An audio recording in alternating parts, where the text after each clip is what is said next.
자료형을 한번 공부를 해볼 건데요. 자료형이라는 것은 우리가 변수를 선언해 놓고 값을 할당을 할 때 그 값이 숫자인지 문자인지 아니면 다른 어떠한 값들인지 이것을 지정하는 것이에요. 몇 가지만 한번 사용해 보도록 할게요. 자, variable age라는 variable 변수를 선언을 하고 여기다가 내가 20이라고 넣었어요. 그리고 age 값을 확인을 해보면 20이라는 숫자가 들어가 있죠. 근데 여기다가 다시 나는 variable age2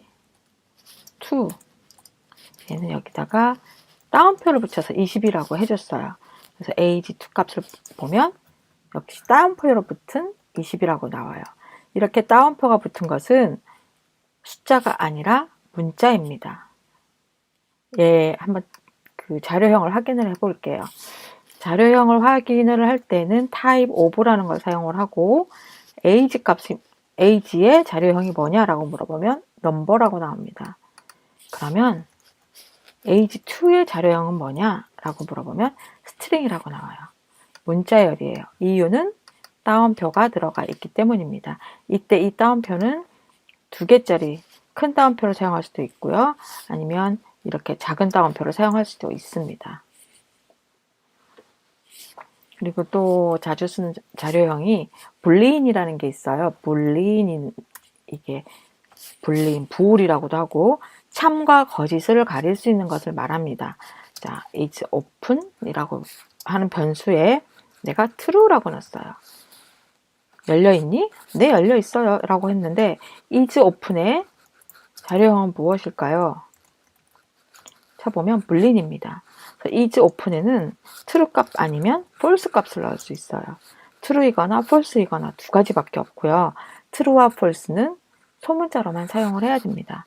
지금은 여기서 이 true하고 false가 무엇을 하는 역할인지 알 수 없지만 조금 뒤에 가서 조건문을 배우게 되면 true, false가 아주 중요하다는 걸 알 수가 있습니다.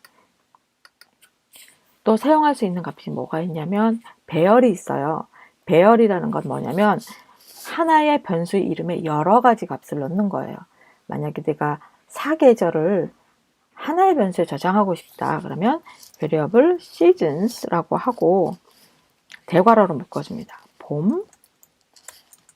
봄이라는 값과 여름이라는 값과 가을이라는 값, 겨울이라는 값, 이 4개의 문자열이 동시에 들어가서 seasons라고 하는 배열을 만드는 거예요.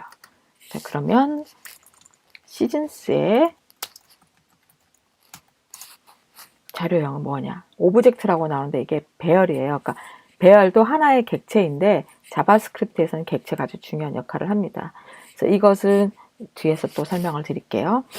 객체도 역시 오브젝트라고 나오고요. 시즌스라고 한번 값을 쳐볼게요. 그러면 이 안에는 4개의 값이 들어있죠. 그래서 4는 4개의 값이 들어있다는 거예요. 그리고 삼각형을 클릭을 해보면 첫 번째에는 봄이 들어있고 두 번째에는 여름이 들어있어요. 근데 왜 왼쪽에 숫자가 1부터 시작하지 않고 0부터 시작을 할까? 컴퓨터에서 대부분의 프로그래밍 언어에서는 이걸 인덱스라고 하는데 배열이든 뭐든 첫 시작을 0이라고 시작을 합니다. 그러니까 0 위치라 그러는 것은 첫 번째 위치를 말하는 거예요. 1이라고 하면 얘는 두 번째 위치를 말하는 거죠. 항상 배열은 0부터 시작을 합니다. 시즌스라는 배열의 첫 번째 값은 봄이다. 자, 시즌스라는 배열이 있는데 첫 번째 값을 알고 싶다 그러면 이렇게 넣어주시면 돼요. 그러면 마지막 값, 4개의 값이 있는데 마지막 값이다. 그럼 얘는 인덱스 값이 3이 되겠죠. 엔터를 치면 마지막 값 겨울이 나와요. 그러니까 배열은 조금 복잡한 개념이라서 뒤에서 다시 설명을 드릴게요. 배열이라는 자료형도 있습니다. 가장 많이 사용하는 게 숫자, 문자, 불린, 배열, 그리고 객체도 있는데 객체는 너무 복잡해서 아주 뒤에 설명을 드리도록 하겠습니다.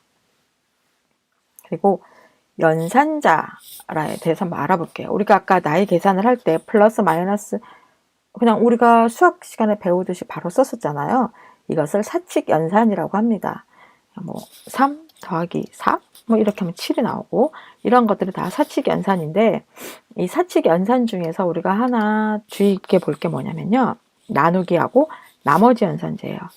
7을 3으로 나누면 이렇게 씁니다. 나누면 그 나눈 값이 이렇게 나타나요. 이게 아마 나눠 떨어지지 않아서 이렇게 쭉 나타날 텐데, 여기에 나머지 연산자가 뭐냐면 퍼센테이지로 표시를 하고요. 3이라고 해볼게요. 1이에요. 이게 무슨 뜻이냐? 7을 3으로 나눴을 때 나머지예요. 7을 3으로 나누면 몫이 2이고 나머지가 1이죠. 그 나머지 값이 1이라는 뜻입니다. 그래서 그 외에 플러스 마이너스 곱하기 나누기, 이것은 기존의 사칙 연산과 똑같고, 나머지 연산자는 그 나누고 난 나머지 값을 얘기한다. 이렇게 기억을 해두시면 돼요. 그리고 플러스 연산자, 이걸 하나 더 좀 주의해서 보셔야 되는데, 숫자 20 더하기 20 이렇게 하면 뭐가 나오죠? 30 이렇게 하면 뭐가 나오죠? 50이 나와요. 근데 20 더하기 30이라는 문자열을 더했어요. 그러면 2030이라고 나옵니다. 첫 번째는 숫자고요. 두 번째는 문자열이에요. 그러면 얘는 더한다는 게 아니라 문자열을 연결해주는 연결 연산자 역할을 합니다.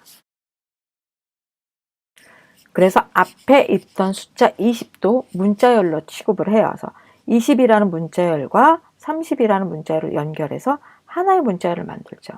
2030 이런 식으로. 이 더하기 연산자는 보통 언제 많이 쓰냐면요, 화면에 어떤 값을 표시를 해야 되는데 당신의 나이는 하고 문자열이 들어갔어요. age는 뭐냐면 나이를 계산한 어떤 숫자가 들어가겠죠. 그리고 뒤에 몇 세입니다 라고 하는 문자열이 들어갔어요. 이렇게 해주면 이 전체가 하나의 문자열로 연결이 돼서 화면에 표시가 되는 거죠. 당신의 나이는 20세입니다 라고처럼 이렇게 문자열과 문자열 사이에 숫자를 연결한다든지 문자열을 연결할 때는 이렇게 플러스 기호를 사용을 해요. 이 플러스 기호는 더하기라기보다 연결 연산자로 사용되는 것입니다. 네, 이렇게 해서 나이 계산 프로그램을 통해서 변수와 상수, 그리고 연산자, 자료형 이렇게 알아보았습니다. 좀 더 자세한 것은 책에 많이 설명이 되어 있으니까 책을 참고해 주세요. 감사합니다.